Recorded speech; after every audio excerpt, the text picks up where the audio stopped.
அனைவருக்கும் வணக்கம். ஒரு செம்ம நியூஸ். உங்க அன்பாலையும் ஆதரவாலையும் ஸ்பாட்டிஃபை இந்தியாவோட டாப் 200 சார்ட்ல இந்த வருஷம் ஏப்ரல் மாசத்துல இருந்து நம்ம பாட்காஸ்ட் தொடர்ந்துகிட்டு இருக்கு. ஒரு தமிழ் பாட்காஸ்ட் இத்தனை மாசம் இந்த இடத்துல தொடர்றதுங்கிறது மிகப்பெரிய விஷயம். நம்ம பாட்காஸ்ட் இந்த சார்ட்ல தொடர்ந்து இருக்கவும், இன்னும் நிறைய குழந்தைகளை சென்றடையவும் இப்பவே ஒரு செகண்ட் ஒதுக்கி உங்க ஸ்பாட்டிஃபை ஆப்ல நம்ம பாட்காஸ்டுக்கு ரேட்டிங் கொடுங்க. நம்ம கதை நேரத்தை டாப் 200 ஷோ ஆக்கினவங்க எல்லாருக்கும் மறுபடியும் நன்றி. இப்போ இந்த கதையை கேட்கலாம்.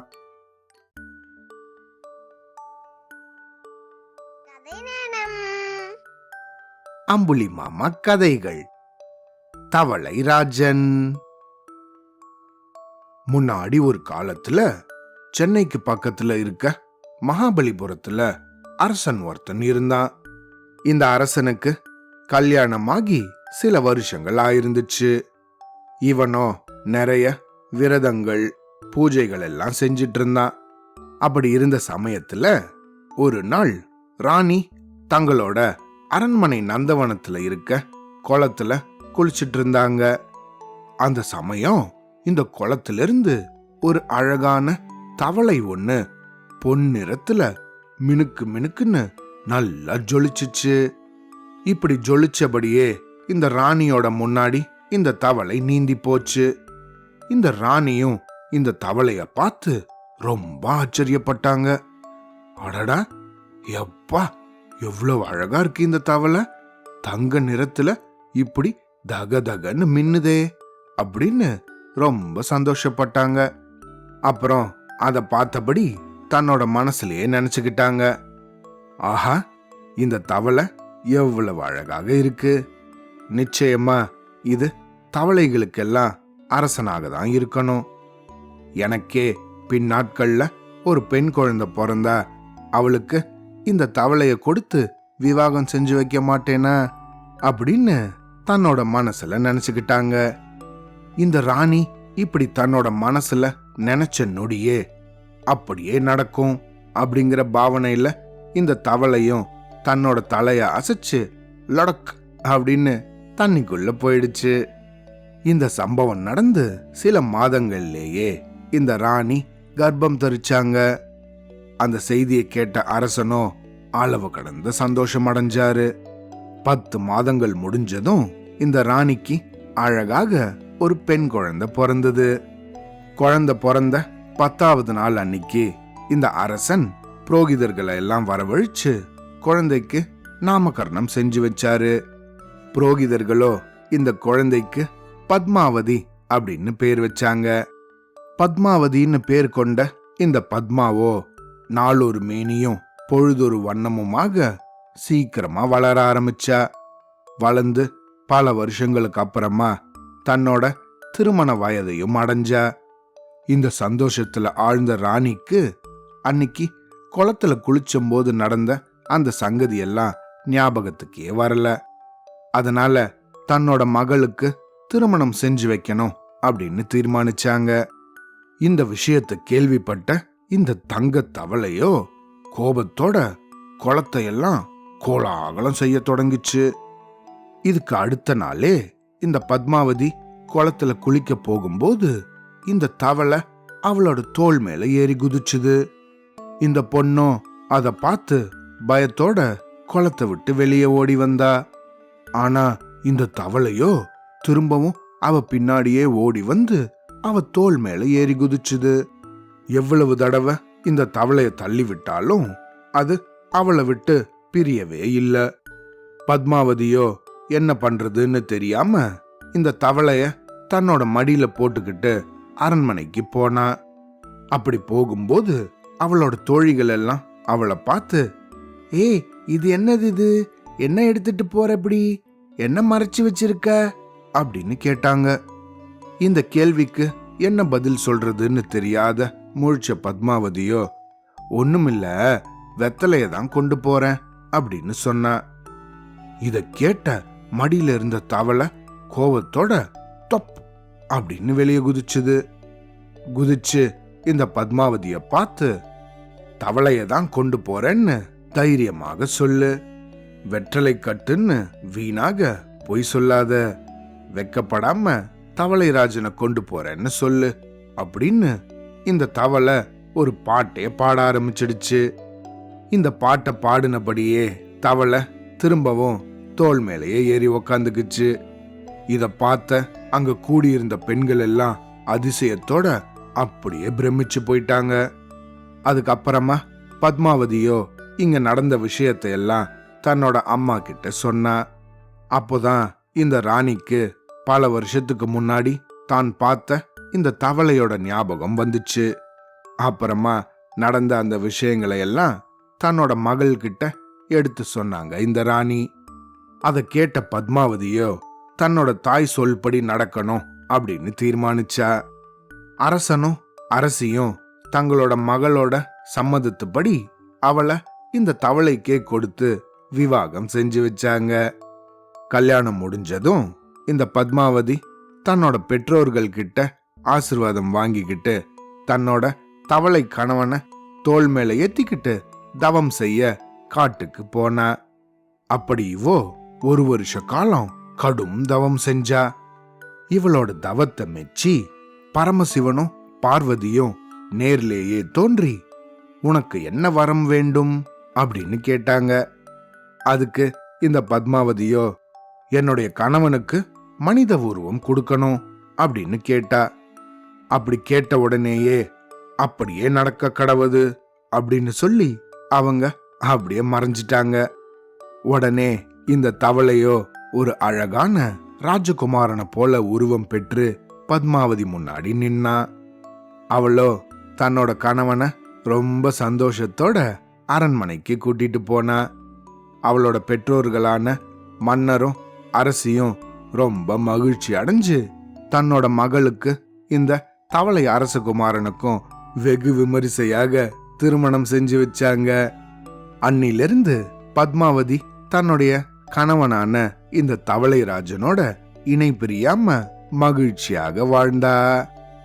அவ்வளோதான்.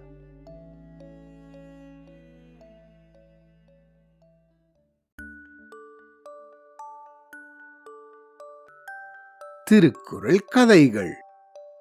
யார் பெரிய சோம்பேறி? முன்னாடி ஒரு காலத்துல சோம்பேறிபுரம் அப்படிங்கிற நாட்டை அரசன் ஒருத்தன் ஆண்டுட்டு வந்தான்.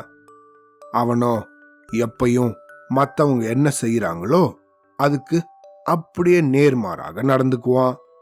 அதாவது குளிர்காலத்துல இவன் சட்டையே போட்டுக்காம இருப்பான். கோடை காலம் ஆச்சுன்னா 1க்கு மேல 4 சட்டைகளா போட்டுக்குவான். காலில் போட்டுக்க வேண்டிய உடைகளை உடம்புக்கு போட்டுக்கிற சட்டைய காலுக்கும் போட்டுக்குவான். எப்பயும் பின்பக்கமா தான் நடப்பான், தவிர முன்பக்கமா நடக்கவே மாட்டான். ராத்திரி முழுக்க முழிச்சுக்கிட்டு இருப்பான், பகல்ல முழுக்க தூங்குவான். ஆந்தைய மாதிரி எல்லாரும் சுறுசுறுப்பா இருக்கிறத பார்த்து இவன் தான் சோம்பேறியா இருக்கணும் அப்படின்னு நினைச்சான். அப்படி நினைச்சம்போது, ஆஹா, நம்ம மட்டும்தான் சோம்பேறியா, இல்ல நம்மள விட நம்ம நாட்டுல வேற யாராவது சோம்பேறிங்க இருக்காங்களா அப்படின்னு நினைச்சு தன்னோட அமைச்சர்கள்ல ஒரு 5 பேரை கூப்பிட்டான். இந்த பாருங்க, நம்ம நாட்டை போய் நல்லா சுத்தி பாருங்க. 1 வருஷ காலம் எடுத்துக்கோங்க. உங்களுக்கு வேண்டிய பணத்தை அரசு கருவூலத்துல போய் வாங்கிக்கோங்க. நம்ம நாட்டுல யாரு ரொம்ப சோம்பேறியா இருக்காங்க அப்படின்னு பார்த்து அவனை இங்க கூட்டிட்டு வாங்க அப்படின்னு சொன்னார் இந்த மன்னர். உடனே இந்த 5 அமைச்சர்களும் தங்களுக்கு வேண்டிய பணத்தை கருவூலத்துல வாங்கிக்கிட்டு இந்த சோம்பேறிகளை தேடி அவங்களோட பயணத்தை ஆரம்பிச்சாங்க. இப்படி போன இந்த அமைச்சர்கள் 1 வருஷ காலத்துக்கு அப்புறமா திரும்பவும் இந்த அரண்மனைக்கு வந்தாங்க. அவங்கள பார்த்ததும் இந்த மன்னரோ ரொம்ப சந்தோஷப்பட்டாரு. அடடா, வாங்க வாங்க, 1 வருஷம் அதுக்குள்ள முடிஞ்சிடுச்சா?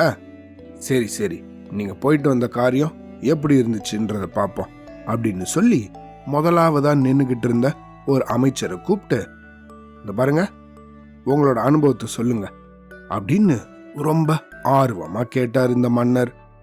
அதுக்கு அந்த அமைச்சரும், அரசே, நானு பல நாடுகளுக்கு போயிட்டு வந்தேன், எத்தனையோ சோம்பேறிகளை சந்திச்சேன், ஆனா யாருமே மிகப்பெரிய சோம்பேறியாக எனக்கு தோணல. ஆனா அப்புறமா ஒரு சோம்பேறிய நான் வழியில பார்த்தேன். அவனோட ஒரு காலு சேத்துலயும் இன்னொரு காலு சாலையிலயும் இருந்துச்சு. என்னடா இது இப்படி நின்னுகிட்டு இருக்கான் அப்படின்னு நினைச்சு அவனை பார்த்து, இந்தப்பா ஏன் இப்படி நிக்கிற அப்படின்னு கேட்டேன். அதுக்கு அவனோ, நானு 2 மாசமா இப்படிதான் நின்னுகிட்டு இருக்கேன். சேத்துல இருக்கிற காலை எடுக்க எனக்கு சோம்பேறித்தனமா இருக்கு அப்படின்னு பதில் சொன்னான் அப்படின்னாரு இந்த அமைச்சர். ஆஹா, இவன் பெரிய சோம்பேறி போல தெரியுறானே அப்படின்னு சொன்ன இந்த மன்னர் 2வது அமைச்சரை பார்த்து, இந்த பாருங்க, நீங்க போயிட்டு வந்த காரியம் என்னாச்சு சொல்லுங்க அப்படின்னு கேட்க, அந்த அமைச்சரும், அரசே, நானும் ஒரு ஊர்ல ரொம்ப பெரிய சோம்பேறிய பார்த்தேன். அவனுக்கு ரொம்ப நீண்ட தாடி இருந்துச்சு. அந்த தாடி ஊர் முழுக்க பரவி கிடந்துச்சு. 2 மீசைகளும் நீண்டு இருந்துச்சு. ஒரு பக்கம் மீசையில குருவியே கூடு கட்டி இருந்துச்சுன்னா பாருங்களேன். இன்னொரு பக்கம் மீசையில எறும்பு புத்தே வளர்ந்துருந்துச்சு. நான் அவனை பார்த்து, இந்தப்பா எதுக்காக இவ்வளோ பெரிய தாடியும் மீசையும் வளர்த்துருக்க அப்படின்னு கேட்டேன். சோம்பேறியான அவனோ எனக்கு எந்த பதிலும் சொல்லல. அப்படியே இருந்தான். அவனுக்கு பக்கத்துல இருந்தவங்க தான், ஐயா, இவன் முகசவரம் செஞ்சு 30 வருஷத்துக்கு மேல ஆகுது அப்படின்னு சொன்னாங்க. அவனோட மீசையில உக்கார வர காக்காக்களை விரட்டுறதுக்காக கூழாங்கற்களை அது மேல தூக்கி போடுறான் அப்படின்னாரு இந்த அமைச்சர். ஆஹா, இவன் பெரிய சோம்பேறியா இருப்பான் போல இருக்கே அப்படின்னாரு இந்த மன்னர். அப்புறம் இந்த மன்னர் 3வது அமைச்சரை பார்த்தாரு. உடனே அவரும், மன்னா, நானும் பல நாடுகளுக்கு போயிட்டு வந்தேன். ஒரு ஊர்ல சோம்பேறி ஒருத்தனை பார்த்தேன். கடந்த 20 வருஷங்களா அவன் தன்னோட வீட்டை விட்டே வெளியே வரலையாம். நாற்காலியில உக்காந்தபடியே எல்லாருக்கும் அவன் அறிவுரை வழங்குறானா. நான் போயிருந்த சமயம் அவன் வீட்டுல தீ பிடிச்சுக்கிச்சு. அந்த தீ அவனோட உடையிலையும் பரவிடுச்சு. ஆனா அவன் இருந்த இடத்த விட்டு அசையவே இல்ல. வீட்டுக்குள்ள ஓடி வந்த கொஞ்சம் பேர் அவனை அப்படியே வெளியே தூக்கிட்டு வந்து காப்பாத்தினாங்க அப்படின்னு சொன்னான். இத கேட்ட மன்னரோ, உண்மையிலேயே இவன் பெரிய சோம்பேறி தான் அப்படின்னு நினைச்சு அந்த 4வது அமைச்சரை பார்த்தாரு. அவரோ, மன்னா, நான் ஒரு சோம்பேறிய பார்த்தேன் மன்னா. அவன் தன்னோட வீட்டு தோட்டத்துல ஒரு மரத்தடியில 15 வருஷமா படுத்திருக்கானா. அவனோட நெத்தியில இருக்க சுருக்கத்துல 2 முள்ளங்கி செடிகளே முளைச்சிருக்கு. அதை பிடுங்கி போடுறதுக்கு கூட அவனுக்கு சோம்பேறித்தனமா இருக்கான். மரத்து மேல இருந்து அவன் வாய்க்கு நேரா ஏதாவது பழங்கள் விழுந்தா மட்டும்தான் அதை சாப்பிடுறானா அப்படின்னாரு இந்த அமைச்சர். அதை கேட்ட இந்த மன்னரோ, ஓஹோ, இப்படி எல்லாம் வேற இருக்காங்களா? அவனுக்கு அந்த வாழ்க்கை பிடிச்சிருக்காமா அப்படின்னு கேட்டாரு. மன்னா, அவன் ரொம்ப சந்தோஷமா இருக்கிறதாக சொன்னான் அப்படின்னாரு இந்த அமைச்சர். ஆஹா, நான் கேட்டதிலேயே அற்புதமான சோம்பேறி இவன் தான் அப்படின்னாரு மன்னர். அப்படி சொல்லிட்டு அந்த 5வது அமைச்சரை பார்த்தாரு. உடனே அந்த அமைச்சரோ, மன்னா, நான் பார்த்த சோம்பேறிய பத்தி சொன்னா இவனோட சோம்பேறித்தனத்துக்கு மற்ற 4 பேரும் கால் தூசி ஆக மாட்டாங்க அப்படின்னு சொன்னான். இப்படி அவர் சொன்னதும் இந்த மன்னர் ஆர்வத்தோட, அவன் என்ன செஞ்சான் அப்படின்னு கேட்டாரு. மன்னா, இந்த சோம்பேறிகளை தேடுற முயற்சியில நான் பல தடவை உயிர் பொழைச்சேன். சில பேர் அவன் உயிரோட இருக்கிறதாக சொன்னாங்க. சில பேரோ அவன் இந்த உலகத்திலேயே இல்ல, அவன் உடம்பு மட்டும்தான் இங்க இருக்குன்னு சொன்னாங்க. நானே நேர்ல போய் அவனை பார்த்தேன். அவனை சுத்தியும் புத்து வளர்ந்துருந்துச்சு. 70 வருஷங்களாக அவன் கொஞ்சம் கூட அசையலையாம். யார் பேச்சையும் கேட்க விரும்பாத அவன் தன்னோட காதுகள்ல மெழுக போட்டு அடைச்சு வச்சிருக்கானா. பேசாம இருக்கிறதுக்கு அவன் தன்னோட நாக்க ஒரு பாறாங்கல்லே கட்டி இருந்தான். எதையும் அவன் சாப்பிடுறது இல்ல, காத்த மட்டும் சுவாசிச்சுக்கிட்டு உயிர் வாழ்ந்துட்டு இருக்கான். யாராவது சாப்பாடு கொண்டு வந்தா கூட அத தன்னோட கையில வாங்க அவனுக்கு சோம்பேறித்தனமா. 10 வருஷத்துக்கு முன்னாடி அவன் தன்னோட உதட கொஞ்சோண்டு அசைச்சானா. அதனாலதான் அவன் உயிரோட இருக்கிறதாக மற்றவங்களுக்கு தெரிஞ்சிச்சான் அப்படின்னு நடந்த இந்த விஷயங்களை எல்லாம் இந்த அமைச்சர் சொன்னாரு. இத கேட்டு வியப்படைஞ்ச இந்த மன்னனோ, ஆஹா, இப்படி ஒரு சோம்பேறியா, அவனை முதல்ல கூட்டிட்டு வாங்க அப்படின்னு சொல்லி இப்படி குண்டு கட்டாக எல்லா சோம்பேறிகளையும் கொண்டு வந்தாங்க இந்த அமைச்சர்கள். அவங்களுக்கோ பரிசு கிடைக்கும்னு தான் எல்லாரும் நினைச்சிருந்தாங்க. ஆனா இந்த மன்னரோ, இந்த நாட்டுல நான் மட்டும்தான் சோம்பேறியா இருக்கலாம், வேற யாரும் சோம்பேறியா இருக்க கூடாது, எல்லாரையும் தூக்கி சிறையில போடுங்க அப்படின்னு சொல்லிட்டு திடீர்னு ஞானோதயம் வந்தது போல இந்த மன்னரோ, மடியை மடியா ஒழுகல் குடியை குடியாக வேண்டுபவர் அப்படின்னு சொல்லிட்டு தான் பிறந்த குடியை மேன்மேலும் உயர்ந்த குடியாக உயர்த்த விரும்புகிறவர்கள் சோம்பேறித்தனத்தை அறவே விலக்கி முயற்சியாளராக விளங்க வேண்டும். அதனால நான் மட்டும்தான் இந்த நாட்டுல சோம்பேறியா இருக்கலாம், நீங்க எல்லாரும் சுறுசுறுப்பா இருந்து நம்ம நாட்டை நீங்க தான் காப்பாத்தணும் அப்படின்னு சொல்லிட்டு சோம்பேறியா இருந்தவங்க எல்லாரையும் தூக்கி சிறையில் அடைச்சிட்டா இந்த மன்னன். அவ்வளவுதான்.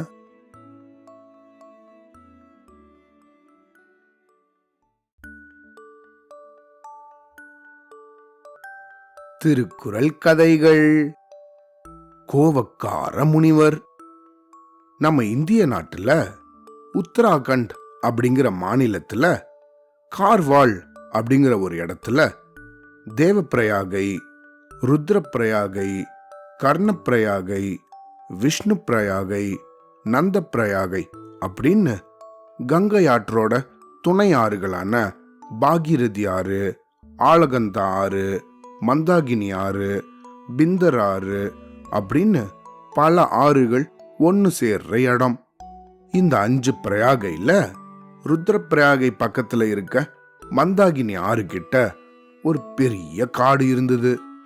இந்த காட்டுல பல ஆயிரம் வருஷத்துக்கு முன்னாடி ஜமதக்கினி அப்படின்னு ஒரு முனிவர் ஒருத்தர் கடுமையான தவம் செஞ்சுட்டு வந்தாரு. அவர் இது போல தவத்துல ஈடுபட்டிருக்கும் போது அந்த பக்கமா 2 காட்டுவாசிகள் வந்தாங்க. அந்த 2 பேர்ல ஒருத்தங்க திடீர்னு மயக்கம் போட்டு கீழே விழுந்துட்டாங்க. அடடா, என்ன செய்யறது அப்படின்னு தெரியாம தகச்சு போன இன்னொருத்தனோ பக்கத்துல தவத்துல இருந்த இந்த முனிவரை எழுப்பி அவர்கிட்ட உதவி கேட்டான். தன்னோட தவம் களைஞ்ச கோவத்தால இந்த முனிவர் அந்த காட்டுவாசிய சாம்பலாக போகும்படி சபிச்சிட்டாரு. அடுத்த கணமே இந்த காட்டுவாசி எரிஞ்சு சாம்பலாயிட்டான். இவன் இப்படி சாம்பலாகி கீழே விழுந்ததும் கொஞ்ச நேரத்திலேயே ஏற்கனவே மயக்கம் போட்டிருந்த அந்த இன்னொரு காட்டுவாசி மயக்கம் தெளிஞ்சு எழுந்து பார்த்தான். எழுந்து பார்த்தா தன்னோட நண்பன் இப்படி சாம்பலாகி கீழே விழுந்திருக்கிறது கவனிச்சான். அதை பார்த்து மனசு ரொம்ப கஷ்டப்பட்டு போய் கதறி அழுதான். இது நடக்கிறதுக்குள்ள இந்த முனிவரோட கோபம் கொஞ்சம் தணிஞ்சிருந்தது. உடனே இந்த இன்னொரு காட்டுவாசியோ இந்த முனிவர்கிட்ட போய், ஐயா, என் நண்பனுக்கு நீங்க இட்ட சாபத்தை நீக்குங்க அப்படின்னு அவரை வேண்டி கேட்டுண்டான். ஆனா அதுக்கு அந்த முனிவரோ, எனக்கு சாபம் கொடுக்க தான் தெரியுமே தவிர சாபத்திலிருந்து எப்படி மீட்கிறதுன்னு தெரியாது. நான் போய் விஷ்ணு பிரயாகையில இருக்க என்னோட குரு சாவனா கிட்ட சாபத்தை எப்படி நீக்கிறது அப்படிங்கறத கத்துக்கிட்டு வந்து உன்னோட நண்பனை மீட்கிறேன். அது வரைக்கும் நீனு உன் நண்பனோட சாம்பலை பத்திரமா பாதுகாத்துண்டு வா அப்படின்னு சொல்லிட்டு தன்னோட குருவை தேடி போனாரு இந்த முனிவர். 1-2 நாள் நடந்து தன் குருவோட வசிப்பிடத்துக்கு போனாரு. அங்க போய் அவர்கிட்ட நடந்த இந்த விஷயங்களை எல்லாம் விளக்கமாக சொல்லி அதுக்கு பரிகாரம் கேட்டாரு. அதுக்கு தன்னோட குருவான இந்த சாவனாவோ, இங்க பாரு, மனுஷனோட முதல் விரோதி அவனோட கோவம்தான். நீ கொடுக்கற சாபத்தால உன்னோட தவ வலிமை குறைஞ்சிடும். உன்னோட தவ வலிமை முழுக்க நீ தியாகம் செஞ்சேன்னாதான் உன்னோட சாபத்தை நீ திரும்ப பெறலாம் அப்படின்னு சொன்னாரு. ஆனா அதுக்கு இந்த ஜமதக்கினி முனிவரோ இணங்காம வேற ஏதாவது யோசனை சொல்லும்படி கேட்டாரு. உடனே தன்னோட குருவான இந்த சாவனாவோ, இங்க பாரு, கந்தபுரம் அப்படிங்கிற ஊர்ல சுந்தரன் அப்படிங்கிற ஒரு புண்ணியவான் இருக்காரு. அவரோ இல்லறத்துல இருக்கவரு. அவர் வீட்டுக்கு போய் அவரோட புண்ணியத்துல ஒரு பகுதிய தானமாக வாங்கிக்கோ. அதை வச்சு வேணா இந்த காட்டுவாசிய நீ உயிர்ப்பிக்கலாம் அப்படின்னு சொன்னாரு. உடனே இந்த முனிவரோ அந்த சுந்தரனை தேடி அவரோட ஊருக்கு போனாரு. அப்படி ஒரு வீதி வழியால போயிட்டு இருக்கும்போது அந்த இடத்துல ஒரு சின்ன நாய்க்குட்டி ஒன்று விளையாடிட்டு இருந்துச்சு. அப்படி இந்த முனிவர் இந்த நாய்க்குட்டிய பார்த்துக்கிட்டு இருக்கும் போதே அது இந்த முனிவரோட கால் கிட்ட வந்து சுச்சு போயிடுச்சு. இந்த நாய்க்குட்டி இப்படி தன்னோட காலை அசிங்கப்படுத்தினதும் இந்த முனிவருக்கு பயங்கரமான கோபம் வந்துருச்சு. அட நாய்க்குட்டியே, இவ்வளோ அழகா நீ விளையாடிட்டு இருக்கேன்னு உன்னை பார்த்து ரசிச்சேன்னா உனக்கு எவ்வளவு திமிரு இருக்கணும். என்னோட காலிலே வந்து நீன்னு சுச்சு போறியா? உன்னை என்ன பண்றான் பார். இதுக்கு மேல நீ நாய்க்குட்டியாக இல்லாம அவலட்சணமாக நோய் வந்த ஒரு நாயாக மாறுவாய் அப்படின்னு அதுக்கு சாபம் விட்டுட்டாரு. அதுக்கப்புறமா தொடர்ந்து அந்த சுந்தரனை பார்க்கறதுக்காக கந்தபுரத்தை நோக்கி நடந்தாரு. அப்படி போகும்போது வழியில ஒரு இளைஞன் கிட்ட சுந்தரனோட வீட்டுக்கு போகிறதுக்கான வழி கேட்டாரு. ஆனா அந்த இளைஞனோ, எதுக்காக அவர் வீட்டுக்கு வழி கேக்குறீங்க? அவர் வீட்டுல ஒரு அழகான நாய்க்குட்டி இருக்கே, அது எப்படியாவது எடுத்துட்டு போடலான்னு பாக்குறீங்களா? அதுக்காக தான் கேக்குறீங்களா? உங்களை போல முனிவருக்கு இது தேவையா அப்படின்னு கொஞ்சம் அதட்டலாக கேட்டான். உடனே இந்த முனிவர் அதுக்கும் கோவப்பட்டு, என்னையே நீ எதிர்த்து பேசுறியா? உன்னை என்ன பண்றேன் பார் அப்படின்னு அவனை ஊமையாக போகும்படி சபிச்சிட்டாரு. இது நடந்ததுக்கு அப்புறம் கொஞ்ச நேரம் கழிச்சு தானாகவே இந்த சுந்தரத்தோட வீட்டை கண்டுபிடிச்சிட்டாரு. இந்த முனிவரை சுந்தரன் வரவேற்று தன்னோட வீட்டுல அமர செஞ்சாரு. என்னோட குரு சாவனாதான் உங்களை ஒரு புண்ணியவான் அப்படின்னு சொன்னாரு. நீங்க அப்படி என்ன தவம் செஞ்சு என் குருவே உங்களை புகழும்படி புண்ணியம் சம்பாதிச்சீங்க அப்படின்னு கேட்டாரு இந்த முனிவர். அதுக்கு இந்த சுந்தரமோ இவரை பார்த்து, இந்த பாருங்க ஐயா, நானு காலையில எழுந்து என்னோட நித்திய கடன்களை எல்லாம் முடிச்சுட்டு வீட்டு வேலைகள்லையும் வெளி வேலைகள்லையும் பங்கேற்கிறேன். எல்லாருக்கும் என்னால முடிஞ்ச அளவுக்கு உதவிகள் செய்யறேன். கோபம், பொறாமை, ஆசை இதை எல்லாத்தையும் விட்டொழிஞ்சு மனசாலையும் வாக்காலையும் உடம்பினாலையும் பலருக்கு நன்மைகள் செய்யறேன் அப்படின்னாரு சுந்தரன். இந்த முனிவரோ அவரை பார்த்து கொஞ்சம் ஆச்சரியமாக, அப்போ நீங்க கடவுளை தியானம் செய்யறது கிடையாதா அப்படின்னு கேட்டாரு. அதுக்கு இந்த சுந்தரமோ, இந்த பாருங்க, கடவுள் என்னிலும் இருக்கார், மற்றவர்களிடமும் இருக்கார், சகல உயிர்களிடமும் இருக்கிறார். அவரை தனியாக பூஜையோ தியானமோ ஏன் செய்யணும்? மற்றவங்களுக்கு உதவி செஞ்சாலே அது கடவுளுக்கு செய்யப்படுற பூஜை, தியானம், தவம் இது எல்லாத்தையும் செஞ்சது போல ஆகுமே அப்படின்னு சொன்னாரு. இத கேட்ட இந்த கோபக்கார முனிவரோ, என்னது, அப்போ நான் செய்யற தவம் எல்லாம் வீண் வேலைன்னு சொல்றீங்களா அப்படின்னு ரொம்ப கோபப்பட்டாரு. சுவாமி, நான் உங்களை பத்தியோ உங்களோட தவத்தை பத்தியோ குறை சொல்லல, நான் என்னோட கருத்தை தான் சொன்னேன் அப்படின்னு ரொம்ப பணிவோட பதில் சொன்னாரு இந்த சுந்தரம். ஆனா அவரு அவ்வளவு பணிவோட சொல்லியும் கூட இந்த முனிவருக்கு சுந்தரத்து மேல கோபம் குறையவே இல்லை. உடனே அவரை பார்த்து, இந்த நிமிஷத்திலிருந்து நீ கண் பார்வை இழந்து நடக்க முடியாம படுத்த படுக்கையாக விழுவாய் அப்படின்னு சாபமிட்டுட்டாரு. ஆனா அதுக்கு அப்புறமா கூட சுந்தரனுக்கு ஒண்ணுமே ஆகல. திரும்பவும் அவர் பணிவோட இந்த முனிவரை பார்த்து, சுவாமி சாந்தமடையுங்கள், உங்களை போல மகான் கோபமடையும்படி நான் பேசினது தப்புதான், என்ன மன்னிச்சிடுங்க அப்படின்னு பணிவோட கேட்டாரு.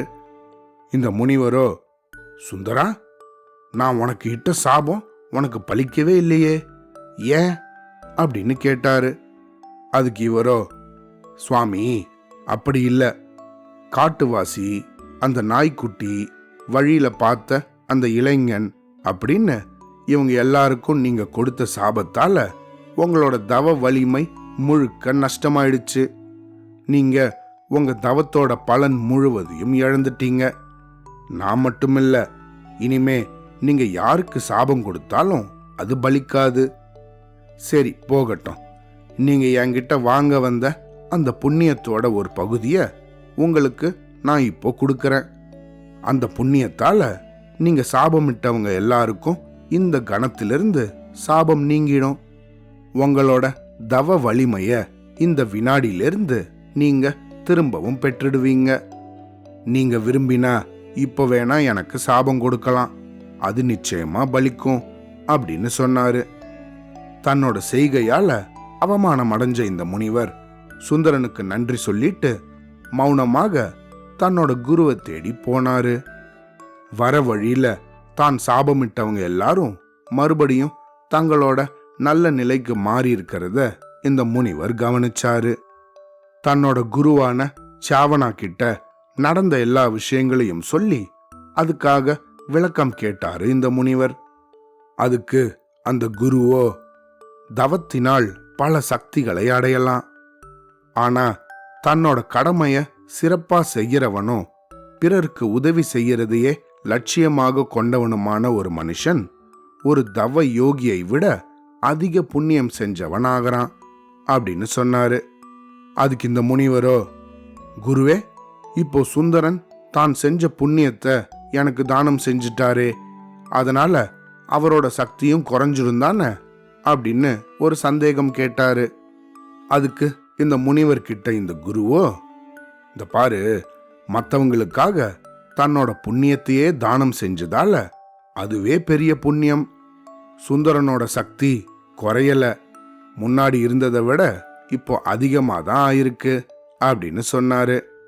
இத கேட்ட இந்த முனிவரோ கோபத்தால இனிமேல் யாருக்குமே சாபமிடக்கூடாது அப்படின்னு தீர்மானிச்சு தான் இருந்த அந்த காட்டை நோக்கி போனாரு. இதுக்குதான் திருவள்ளுவரும் தன்னைத்தான் காக்கின் சினங்காக்க காவாக்கால் தன்னையே கொல்லும் சினம் அப்படின்னு சொல்லியிருக்காரு.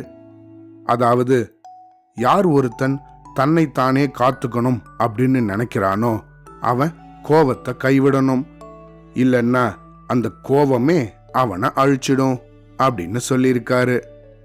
சரியா? அவ்வளோதான்.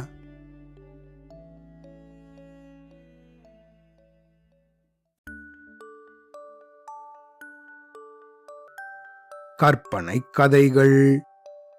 3 வைரங்கள்.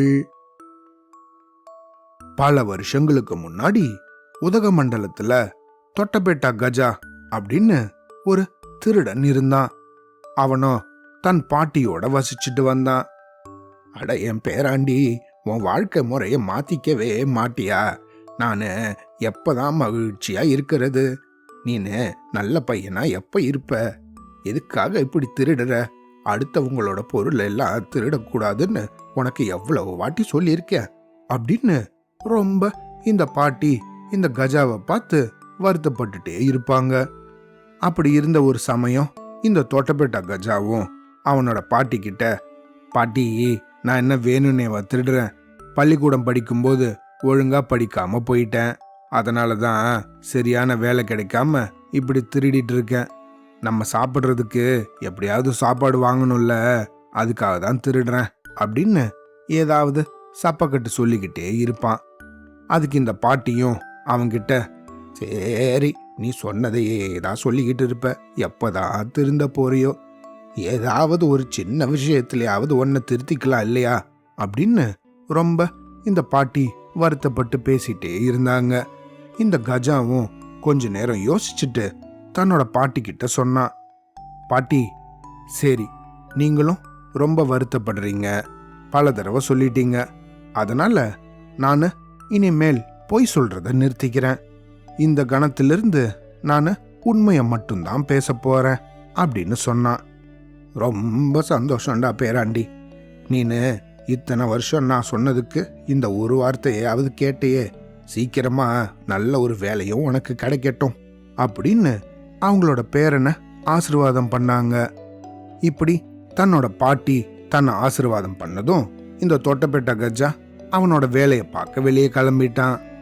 இப்படி இருந்த அந்த காலகட்டத்துல உதகமண்டலத்தை ராஜா ஒருத்தர் ஆட்சி பண்ணிட்டு வந்தாரு. அவரோ நல்ல பலம் மிக்க ஒரு பணக்கார ராஜாவாக இருந்தாரு.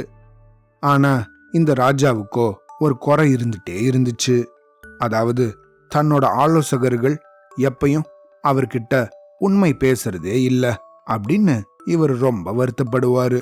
அதனால இவரால மகிழ்ச்சியாக வாழவே முடியல. இதனால இந்த ராஜா உண்மையிலேயே தன்னோட நாட்டுல நடக்கிற நிகழ்வுகளை தெரிஞ்சுக்கணும் அப்படின்னு விரும்பி ஒரு நாள் ராத்திரி பிச்சைக்காரனை போல மாறுவேஷம் போட்டுக்கிட்டு வீதியில நடக்க ஆரம்பிச்சாரு. அப்படி இவர் நடந்துகிட்டு இருந்த சமயம் அவருக்கு முன்னாடி இந்த தொட்டப்பெட்ட கஜா வந்து நின்னான். அவனை பார்த்த இவரோ, நீங்க எங்க போறீங்க அப்படின்னு இந்த கஜாவை பார்த்து கேட்டாரு. இந்த கஜாவும் இந்த பிச்சைக்காரன் வேஷத்துல இருந்த ராஜா கிட்ட பேச ஆரம்பிச்சான். அப்போ தன் பாட்டிக்கு கொஞ்ச நேரத்துக்கு முன்னாடி அவன் செஞ்சு கொடுத்த இந்த வாக்குறுதி அவனுக்கு ஞாபகம் வந்துச்சு. அப்போ அவன் வாயிலிருந்து உண்மை மட்டும்தான் வந்துச்சு. ஏன் கேக்குறீங்க? நானு நம்ம ராஜாவோட அரண்மனைக்கு போய் எவ்வளவு முடியுமோ அவ்வளவு பொருட்களை திருட போறேன் அப்படின்னு சொன்னான். அதை கேட்ட இந்த பிச்சைக்கார வேஷத்துல இருந்த ராஜாவும், அரண்மனைக்கா அப்படின்னு கேட்டாரு. அப்படின்னு சிரிச்சு, சரி அப்படின்னா என்ன பின்தொடர்ந்து வாங்க அப்படின்னு இந்த கஜா கிட்ட சொன்னாரு. அவனும் இந்த பிச்சைக்காரனை பின்தொடர்ந்து பல தெருக்கள் வழியாக நடந்தே போனான். கடைசியா கம்பீரமா உயர்ந்து நிற்கிற ஒரு அரண்மனை வாசல்ல வந்து நின்னாங்க. இந்த 2 பேரும் அங்க வந்து நின்னதுக்கு அப்புறம் இந்த பிச்சைக்காரன் வேஷத்துல இருந்த ராஜா இந்த கஜாவை பார்த்து, இங்க பாரு தம்பி, காவலர்கள் அவங்களோட பணி நேரத்தை மாத்திக்கிறதுக்காக கொஞ்சம் இடைவெளி விடும்போது சிம்மாசன அறைக்கு போ. அங்க அரியணைக்கு கீழே ஒரு பெரிய பெட்டி இருக்கும். அந்த பெட்டியை நீ திறந்தன்னா அதுக்குள்ள ஒரு புதையல் கிடைக்கும் அப்படின்னு சொன்னாரு மாறுவேஷத்துல இருந்த இந்த ராஜா. இத கேட்ட இந்த கஜாவும் அவர் சொன்னது போலவே இந்த காவலர்களை எல்லாம் தாண்டி மெதுவா உள்ள போனான். அவன்தான் திருடுறதுல நிபுணனாச்சே. அதனால சிம்மாசன அறைக்கு போகிறதுக்கு அவனுக்கு எளிதாக ஒரு வழி கிடைச்சுது. அங்க அரியணைக்கு கீழே அவன் ஒரு வெள்ளி பெட்டிய பார்த்தான். அந்த வெள்ளி பெட்டிய திறந்தும் போது அதுல மிக பெரிய நல்லா மினுமினுக்கிற 3 வைரங்கள் இருந்துச்சு. அந்த 3 வைரங்களையும் அவன் தன்னோட சட்டை பையில போட்டுக்கிட்டான். அப்புறம் ஏதோ யோசிச்சபடி ஒரு கணம் தயங்கி நின்னான். அப்புறம் அவன் தனக்கு தானே பேசிக்கிட்டான், ஆஹா, இந்த 3 வைரங்களை வச்சுக்கிட்டு நானு என்னோட கற்பனைக்கு எட்டாத அளவுக்கு பணக்காரன் ஆயிடுவேன். அதனால இந்த 3 வைரங்களுமே எனக்கு தேவைதானா அப்படின்னு நினைச்சான். அப்புறம் தன் மனசுல, ஆஹா, முதல்ல நம்ம மனசாட்சிக்கு நம்ம உண்மையா இருக்கணும் அப்படின்னு நினைச்சுக்கிட்டு அதுக்கு அவனே ஒரு பதிலும் சொல்ல ஆரம்பிச்சான். இல்ல இல்ல, எனக்கு 3 வைரங்கள் தேவையில்லை, 2 மட்டும் போதும் அப்படின்னு நினைச்சான். அதனால அந்த பெட்டியிலேயே ஒரு வைரத்தை விட்டுட்டு காவலர்களை கடந்து அரண்மனையை விட்டு வெளியவும் வந்துட்டான். அங்க அந்த இருட்டுல இந்த பிச்சைக்காரன் இவன் வெளியே வர்றதுக்காக காத்திருந்தாரு. என்ன, நீ தேடி வந்ததை திருடிட்டியா அப்படின்னு இந்த கஜாவை பார்த்து கேட்டாரு. ஆமாங்க, நானு 2 வைரங்களை திருடிட்டு ஒன்ன அங்கேயே விட்டுட்டேன். நீங்க எனக்கு உதவி செஞ்சீங்க தானே, உங்களுக்கு என்ன வெகுமதி வேணும் அப்படின்னு அவரை பார்த்து கேட்டான். அந்த சமயம் இந்த கஜாவுக்கு தன்னோட பாட்டிக்கு அவன் கொடுத்த வாக்குறுதி திரும்பவும் ஞாபகத்துக்கு வந்துச்சு. அதனால அவன் வாயிலிருந்து அப்போ சத்தியம் மட்டும்தான் வெளியே வந்துச்சு. இங்க பாருங்க, நீங்க எனக்கு உதவி செஞ்சதுக்காக உங்களுக்கு ஒரு வைரத்தை நான் கொடுக்கறேன் அப்படின்னு சொல்லி பிச்சைக்காரர் வேஷத்துல இருந்த அந்த ராஜா கிட்ட ஒரு வைரத்தை கொடுத்துட்டு தன்னோட குடிசையை நோக்கி அவன் போயிட்டான். ஆனா இந்த ராஜாவோ அவனை பின்தொடர்ந்து போய் அவன் தன் பாட்டியோட குடிசைக்குள்ள நுழையறத பார்த்தாரு. அதை பார்த்ததுக்கு அப்புறமா தன்னோட அரண்மனைக்கு திரும்பி வந்தாரு. அடுத்த நாள் காலையில அவர் தன்னோட ஆலோசகருக்கு அழைப்பு விடுத்தாரு. இந்த பாருங்க, நேத்திக்கு ராத்திரி நம்ம அரண்மனையில ஒரு திருட்டு போயிருக்கு. உடனே அதை பத்தி விசாரிச்சு என்ன திருடப்பட்டுச்சு அப்படிங்கிறத என்கிட்ட வந்து சொல்லுங்க அப்படின்னு உத்தரவிட்டாரு. இத கேட்ட இந்த ஆலோசகரோ நேர சிம்மாசன அறைக்கு போனாரு. அங்க அந்த பெட்டிய வெளியே எடுத்து அதை திறந்து பார்த்தாரு. அதுல ஒரே ஒரு வைரம் மட்டும் இருக்கிறத கவனிச்சாரு. ஆஹா, இது ஒரு வித்தியாசமான நிகழ்வா இருக்கே.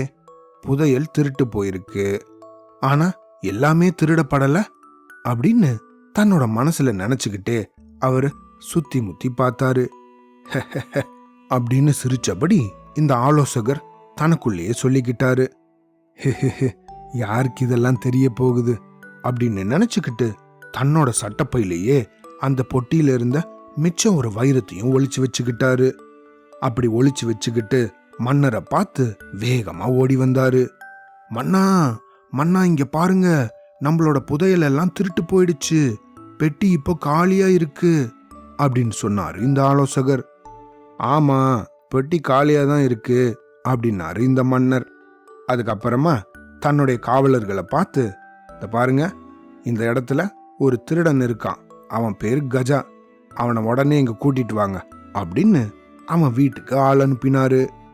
இந்த கஜாவை இந்த காவலர்கள் எல்லாம் கஜா கஜா தொட்டப்பட்ட கஜா, கஜா கஜா தொட்டப்பட்ட கஜா அப்படின்னு பாடிட்டே அந்த திருடனை அரண்மனைக்கு கூட்டிட்டு வந்தாங்க.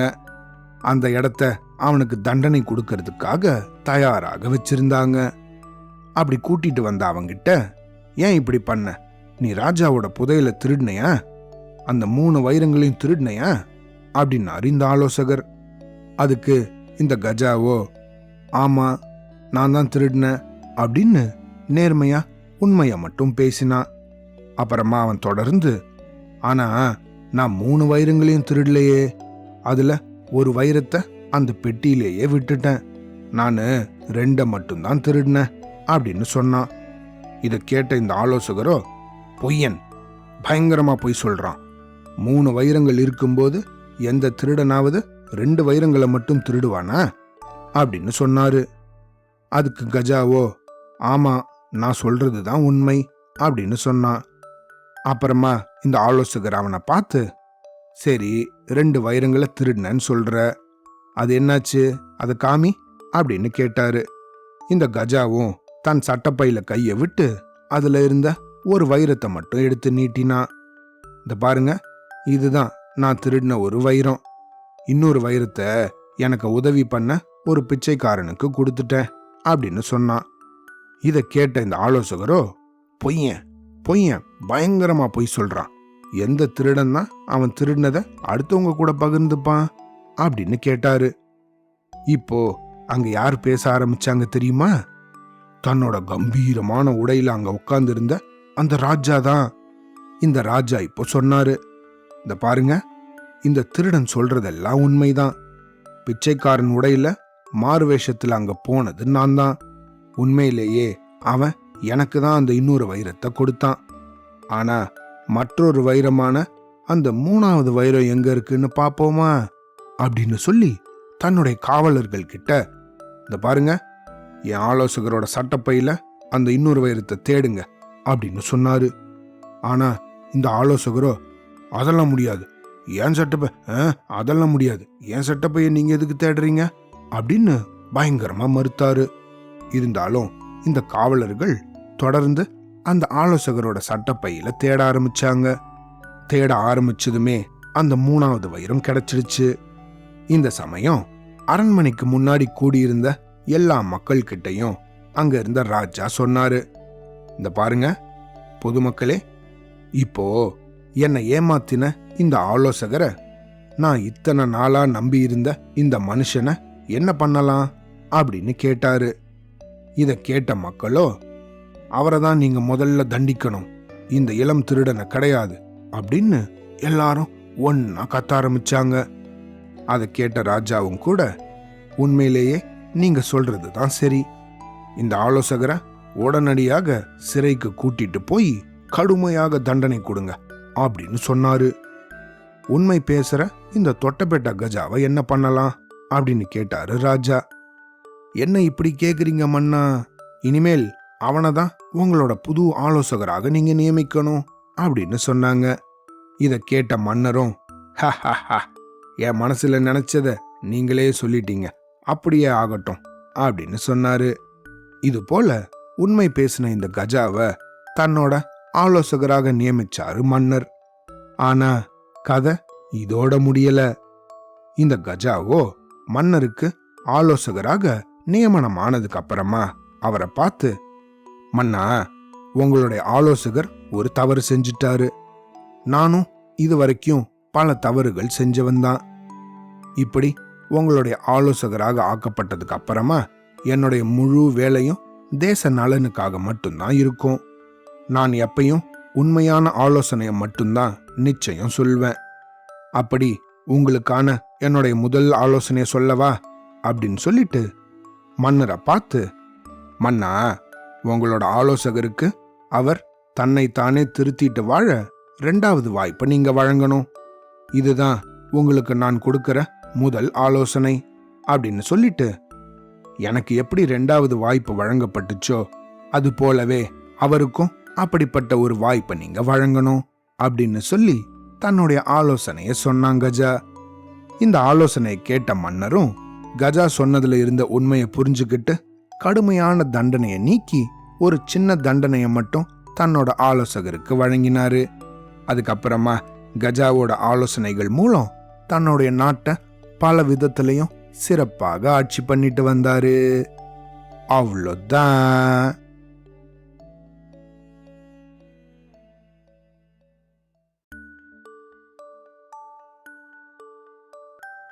கதை நேரம் ஒரிஜினல்ஸ். 5 ஆமை குஞ்சுகள். இந்த உலகத்துல ஒவ்வொரு உயிரினமும் அதுங்க வாழறதுக்கு தகுந்த இடத்தை தேர்ந்தெடுத்து அங்க அதுங்க குடும்பத்தோட வாழ்ந்துட்டு வருதுங்க. இதுல மனுஷங்க மட்டும் இல்லாம காடு, மலை, பனிப்பிரதேசம், கடல் அப்படின்னு இந்த எல்லா இடங்கள்ல வாழற ஜீவராசிகளும் அடக்கம். நம்மெல்லாம் நம்ம அம்மா வயிறுல குட்டி பாப்பாவா இருந்தபோது அவங்க அவங்களோட அம்மா வீட்டுக்கு, அதாவது நம்ம பாட்டி வீட்டுக்கு போயிருந்திருப்பாங்க. அது போல இப்படி இந்த எல்லா இடங்கள்ல வாழற உயிரினங்களும் தங்களுக்கு உகந்த இடத்துக்கு போய், அது எவ்வளவு தூரமா இருந்தாலும் சரி, போன கதையில கூட ஓசூர் தாத்தா சொன்னாங்க தானே பறவைகளோட மைக்ரேஷனை பத்தி. அது போல பல ஆயிரக்கணக்கான தூரம் போய் தங்களோட குட்டிகளை பத்திரமாக பிறக்கிறதுக்கு ஒரு ஏதுவான இடத்துல முட்டையிடும். பறவைகளாக இருந்தா முட்டைகள்ல இருந்து குஞ்சு பொரிக்கிற வரைக்கும் காத்திருக்கும். இப்படி ஒவ்வொரு உயிரினமும் தங்களுக்குன்னு கடவுள் கொடுத்த இயற்கையான உந்துதலை வச்சு அதை பொறுத்து நடந்துக்கும். அது போலதான் ஆமைகளும் பல ஆயிரக்கணக்கான தூரம் போய் இந்த ஆமைகள் எல்லாம் முட்டையிடும். ஆஸ்திரேலியாவுல கிரேட் பேரியர் ரீஃப் அப்படின்னு ஒரு இடம் இருக்கு. அதுவோ ரொம்ப அழகான கடல் பகுதி. அங்க லட்சக்கணக்குல அழகான பல வண்ண நிறங்கள்ல மீன்கள் எல்லாம் இருக்கும். அப்படி ஒவ்வொரு வருஷமும் அக்டோபர் மாசத்திலிருந்து பிப்ரவரி மாசம் வரைக்கும் இந்த இடத்துக்கு இந்தோனேஷியா, ஜப்பானு, பப்புவா நியூகினி அப்படின்னு எங்கெங்கேந்தோலாம் ஆயிரக்கணக்கான ஆமைகள் வரும். அப்படி வந்து கடலுக்கு கொஞ்சம் தூரத்துல மணல் பகுதியில இதுங்கெல்லாம் முட்டையிடும். முட்டையிட்டதுக்கு அப்புறமா அத இந்த மண்ணு போட்டு மூடி வைக்கும். வெயிலோட வெதுவெதுப்பு படும்படி இதையெல்லாம் வச்சிருக்கும். இப்படி இதுங்க வைக்கிற இந்த முட்டைகள்ல இருந்து ஒரு 70 இருந்து 120 நாட்கள்ல குஞ்சு பொரிக்கும். அந்த வருஷமும் தூர பிரதேசத்திலிருந்து ஆமை ஒண்ணு ஆஸ்திரேலியாவுக்கு வந்துச்சு. பொதுவா ஆமைகள் ஒரு 4 இருந்து 8 முட்டைகள் வரைக்கும் இடும். இந்த ஆமையோ 5 முட்டைகள் இட்டுச்சு. அந்த முட்டைகளுக்கெல்லாம் இந்த ஆமை பேரு கூட வச்சுச்சு. அது என்ன பேர் தெரியுமா? இக்கிலி, புக்கிலி, துக்கிலி, உப்புலி, சக்கிலி அப்படின்னு வச்சுச்சு. இப்படி தன்னோட முட்டைகளுக்கெல்லாம் பேர் வச்சுட்டு இந்த ஆமை ரொம்ப சந்தோஷப்பட்டுச்சு. பொதுவா இந்த ஆமைகள் எல்லாம் அதுங்க முட்டையிட்டுட்டு எங்கிருந்து வந்துச்சோ அங்கேயே திரும்ப போயிடும். அப்படி இந்த ஆமையும் போயிடுச்சு. இந்த முட்டைகள்ல இருந்து குஞ்சு பொரிக்க 70 120 நாட்கள் ஆகும் தானே. அப்படி இதுல இருந்து இந்த ஆமை குஞ்சுகள் எல்லாம் வெளியே வரும்போது அந்த இடத்துக்கு நிறைய பறவைகள் எல்லாம் வந்துடும். இந்த ஆமை குஞ்சுகளை எல்லாம் அந்த பறவைகள் கொத்தி தூக்கிட்டு போக பார்க்கும். இந்த இடத்துல இடப்படுற முட்டைகள்ல ஒவ்வொரு 1000 ஆமை குஞ்சுகள்லயும் 1 2 தான் தப்பிக்கும்.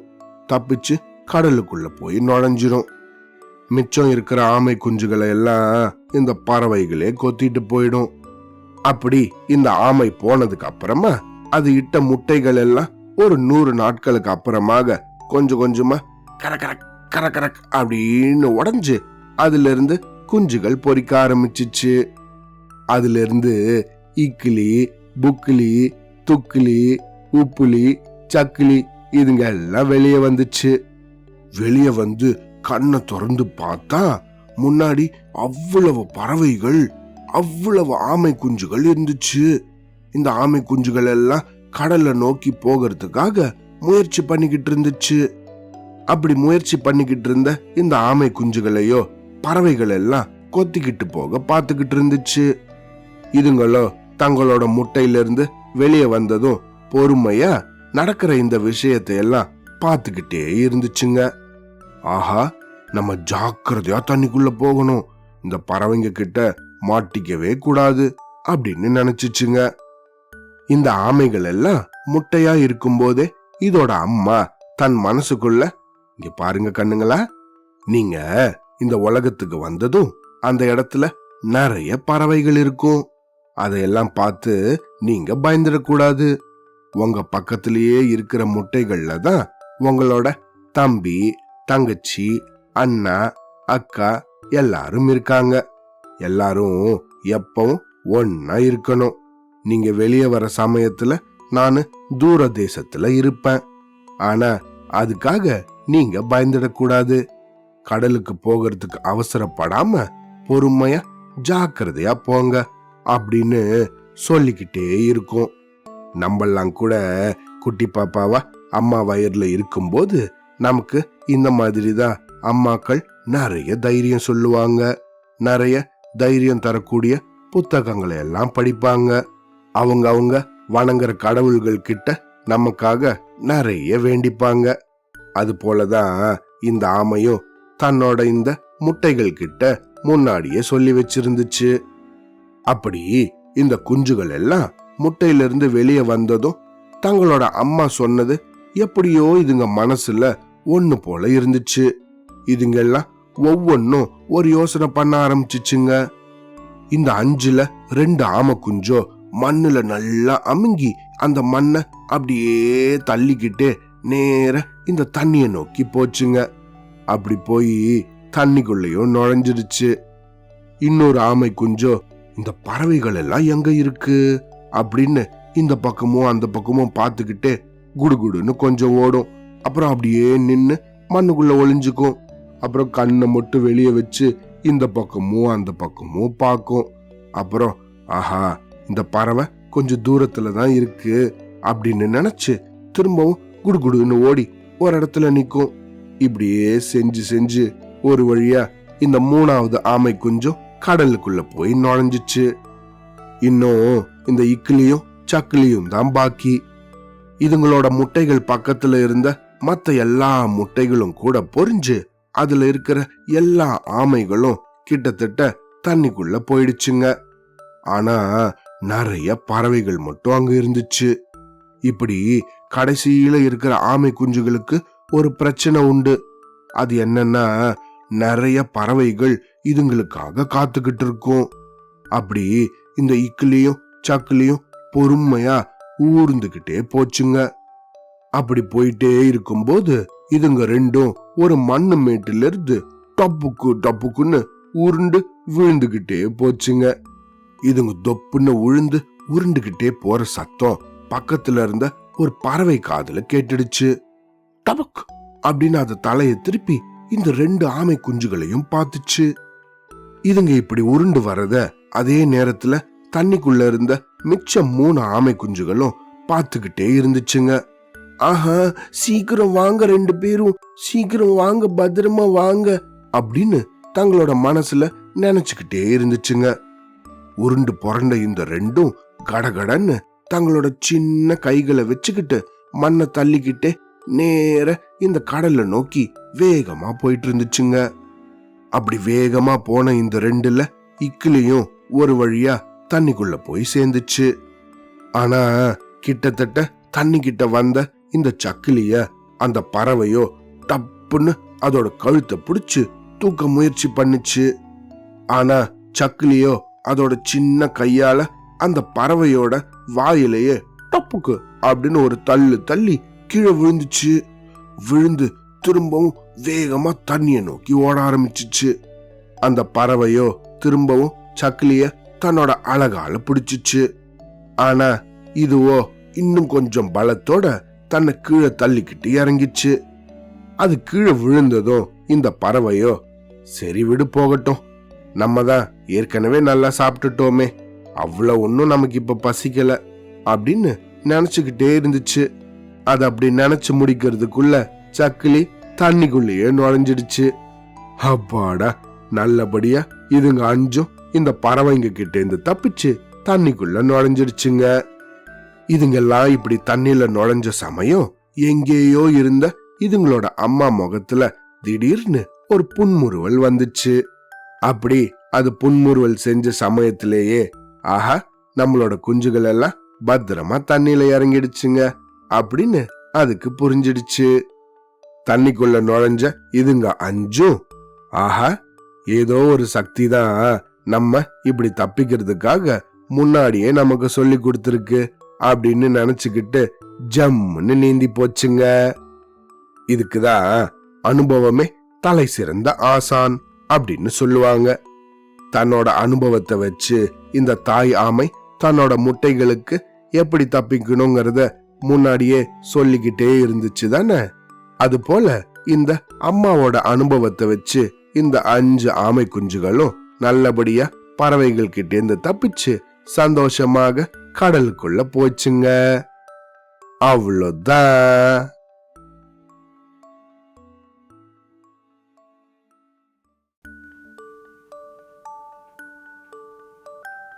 தன்னம்பிக்கை கதைகள், நல்ல எண்ணங்கள். திருநெல்வேலியில ராமையா அப்படின்னு ஒருத்தர் இருந்தாரு. இவரோ ஒரு வெற்றிகரமான பலசரக்கு வியாபாரி, அதாவது மளிகை கடை வியாபாரி. இவரோ ரொம்ப அழகாகவும் நேர்த்தியாகவும் அலங்கரிக்கப்பட்டுள்ள அவரோட கடையில நல்லபடியா வியாபாரம் பண்ணிட்டு வந்தாரு. அவரோட கடையிலயோ நல்லா ஓஹோன்னு வியாபாரம் நடக்கும். அந்த பகுதியில வசிக்கிற மக்கள் எல்லாம் இவரோட கடைக்கு தான் அவங்களோட அன்றாட தேவைக்காக பொருட்கள் வாங்க வருவாங்க. இப்படி இந்த மக்கள் எல்லாம் அங்க வரத பார்த்து இந்த ராமையாவோ ரொம்ப மகிழ்ச்சியாக இருந்தாரு. இப்படியே நல்லபடியா போயிட்டு இருந்த சமயத்துல ஒரு நாள் அந்த கடைக்கு எதிர்த்த பக்கம் புத்தம் புதுசாக ஒரு சூப்பர் மார்க்கெட்டு திடீர்னு முளைச்சுது. நவீன வசதிகளோட இந்த சூப்பர் மார்க்கெட் அமைஞ்சதும் அதை பார்த்த இந்த பலசரக்கு வியாபாரியான ராமையாவோ அப்படியே அதிர்ச்சி ஆயிட்டாரு. ஆஹா, இது என்னடா இது, இத்தனை வருஷமா நம்ம நல்லபடியா வியாபாரம் பண்ணிக்கிட்டு வரோம், இப்போ திடீர்னு நம்ம கடைக்கு எழுத்தாப்புலேயே இந்த சூப்பர் மார்க்கெட் வந்திருக்கே, இதனால நம்ம கடையோட வியாபாரம் படுத்துடுமோ அப்படின்னு இவர் ரொம்ப கலங்கி போயிட்டாரு. இதுக்காக என்ன பண்ணலாம் அப்படின்னு ரொம்ப யோசிச்சாரு. அப்புறமா சரி, நம்மளோட குரு கிட்ட போய் கேட்போம் அப்படின்னு அந்த ஊர்ல இருந்த நல்லையப்பர் கோவில்ல இவருக்கு குரு ஒருத்தர் இருந்தாரு. அங்க போய் அவர்கிட்ட தன்னோட இந்த வருத்தங்களை எல்லாம் தெரிவிச்சாரு. ஐயா, எங்க குடும்பம் கடந்த 100 வருஷத்துக்கும் மேலாக நம்ம திருநெல்வேலியில இந்த பலசரக்கு கடையை நடத்திக்கிட்டு வரோம். ஆனா இப்போ அதுக்கு இந்த சூப்பர் மார்க்கெட்டால ஆபத்து வந்துடுச்சு. எங்க கடையை மூடிட்டா என் குடும்பமே பாதிக்கப்படும். அது மட்டும் இல்லாம இந்த மளிகை கடை வியாபாரத்தை தவிர எனக்கு வேற எந்த தொழிலும் தெரியாதுங்க அப்படின்னு ரொம்ப வருத்தத்தோட தெரிவிச்சாரு. இதையெல்லாம் கேட்ட இந்த ராமையாவோட குருவோ ரொம்ப பொறுமையாக அவனை பார்த்து, இந்த பாரு ராமையா, அந்த சூப்பர் மார்க்கெட் முதலாளிய பார்த்து நீ பயந்தா உனக்கு அவர் மேல வெறுப்பு தான் ஏற்படும். அந்த வெறுப்போ உன்னோட அழிவுக்கு ரொம்ப சீக்கிரமாகவே வழிவகுத்துடும் அப்படின்னு சொன்னாரு.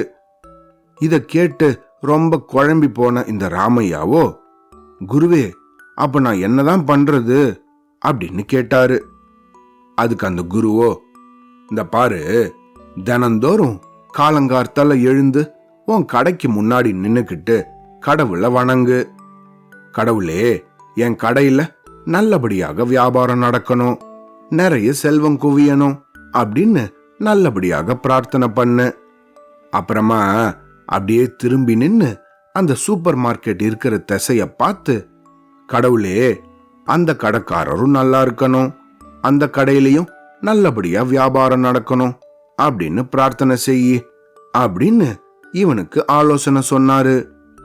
இத கேட்டதும் ராமையா அப்படியே அதிர்ச்சி ஆயிட்டாரு. குருவே, எனக்கு போட்டியா வந்திருக்கிற இந்த புது கடைக்காக நான் ஏன் பிரார்த்தனை பண்ணணும் அப்படின்னு கோவத்தோட கேட்டாரு.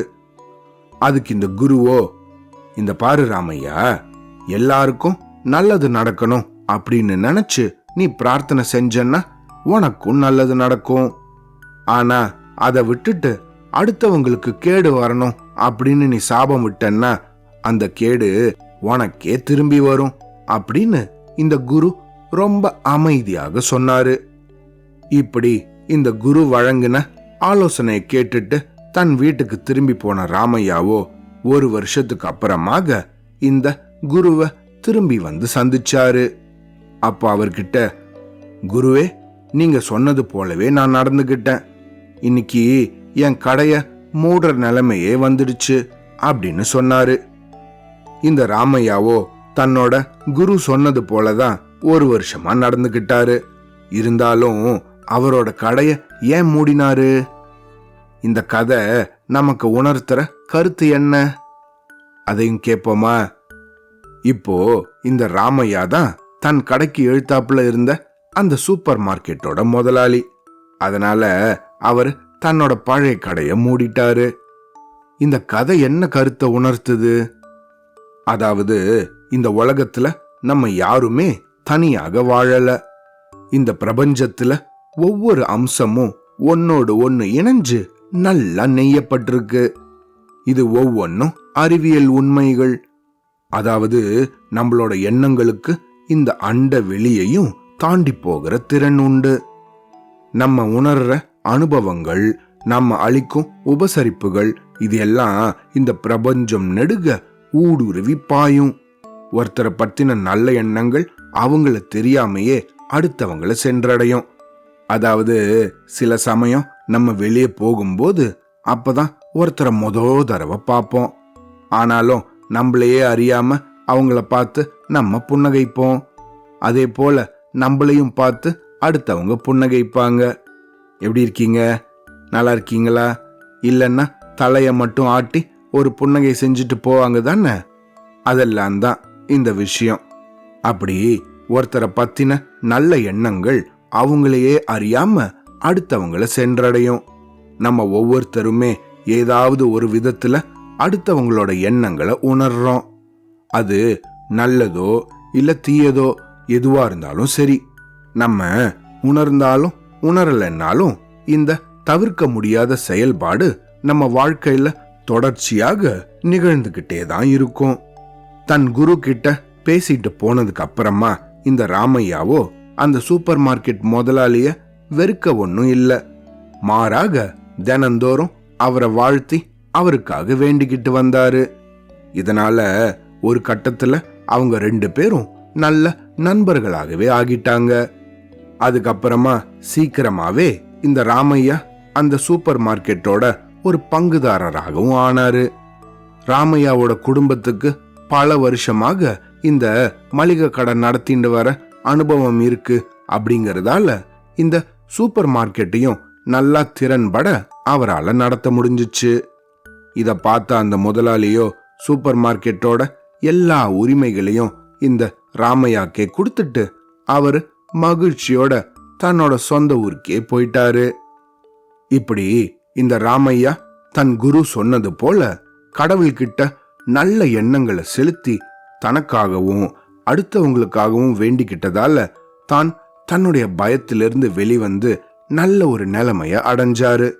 இப்படிதான் நம்ம ஒவ்வொருத்தரும் கடவுளை வேண்டும் போது நமக்காக மட்டும் வேண்டிக்காம நம்ம அப்பா அம்மாக்காகவும் கூட பிறந்தவங்களுக்காகவும் நம்ம உறவினர்கள் நண்பர்கள் அப்படின்னு எல்லாருக்காகவும் வேண்டிக்கணும்.